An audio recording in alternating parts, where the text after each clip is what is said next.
Welcome to the Stone Tower Temple. It's the fourth and final dungeon in Majora's Mask, and Hick and I definitely agree that this is by far the best dungeon in this game. Oh yeah, easily. I tell you what, man, like thousands and thousands of years from now, like when they're talking about like, what's in the history books, Yep. they're going to talk about three things.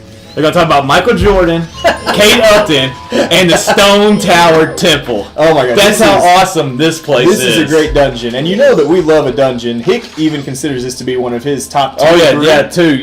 Top This two. actually, when I was thinking about my dungeon ranking, which I haven't put out yet, like I was like, nothing's ever gonna be the Force Temple. It's not gonna even come close. From and Ocarina of Time. This one, like I said, I hadn't played it since I first played it when the game came out. Yep. And this one kind of made me think, and I was like, actually thinking about putting it over the Force Temple. This is it's amazing. I mean, Nintendo nailed this dungeon. And I think part of the appeal to you is like as soon as you walk in, if you kind of look up, it's open. Like, Yes, it's open to the sky. And that comes in very important later on because the big gimmick, I guess, of this dungeon is we're going to eventually flip it upside down, and that sky is going to be below us, where you can actually fall, I guess, out of the world. Yes.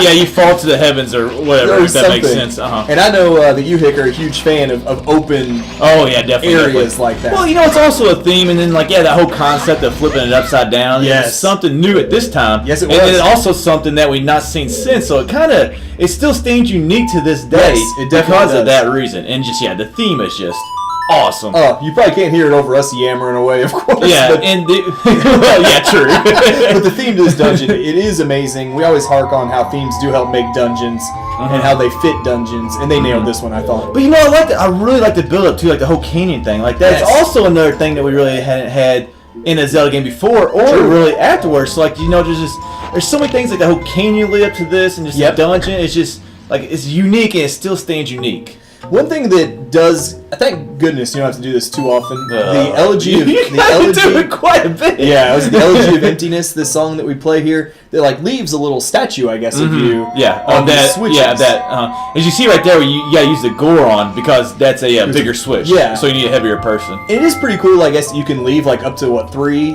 of these. You can leave Link, Zora, and the Goron because you can't use the Deku mask because it's not heavy enough.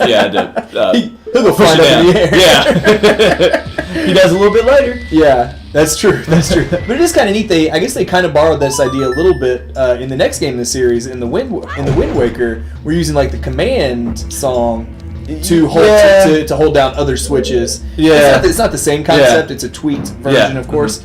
But it's cool how they kind of built upon it and did something a little different later on. I think they took it a little excessive, maybe, in a few of the Wind Waker dungeons. But but when we talk about me and Red, still don't rank this game really too high. I mean, around 6th, 5th, 7th, something like that. Yeah, as far as console games. Yeah, and the thing is, one we talked about, there's only 4 dungeons in this game. Oh, but just the first 3 dungeons, I mean, there's just not that much to them. And then this dungeon just nails it. And I was like, if this game could have more dungeons like this, who knows what we would have thought about the game. Oh, I agree. So I mean, because this one is, head and shoulders better than the other 3.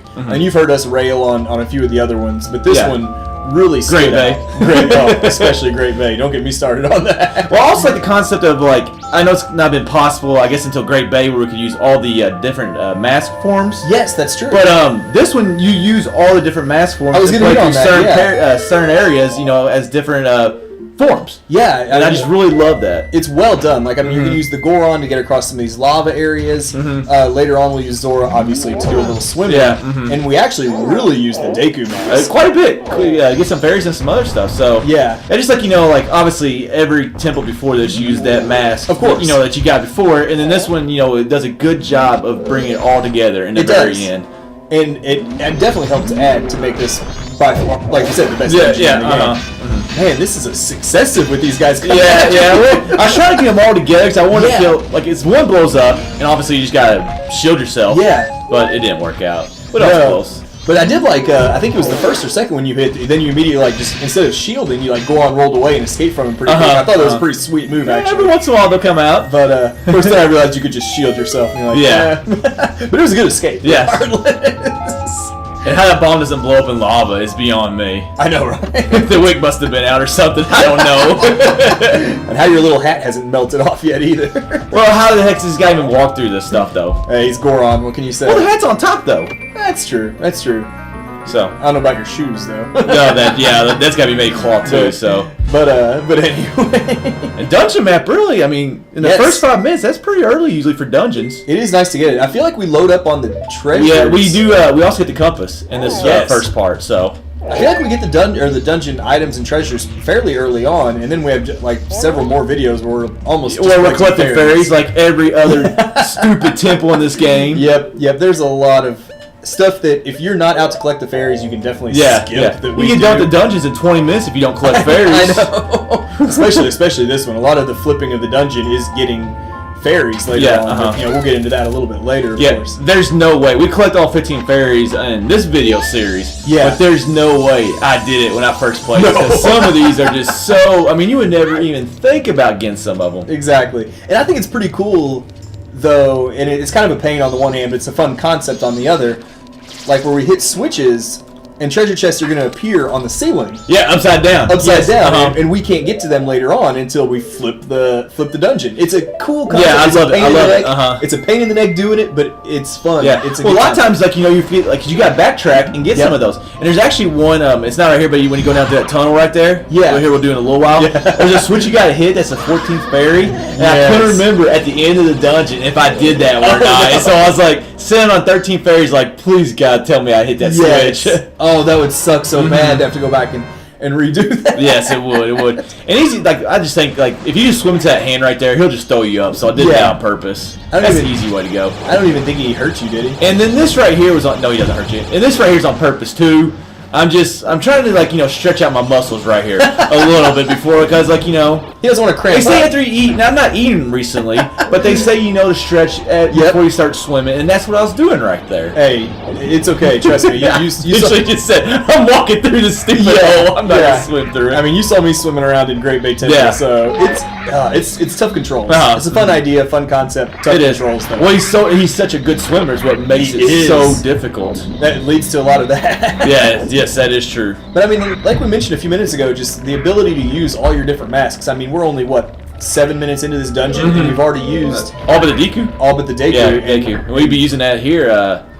Before too long. Yeah, not before too long. I don't know if we use it in this part or not. And here's the first example. We do a lot of preparation. I don't know. Well, we use that Deku mask so much in the next couple, in the last couple of videos. Yes.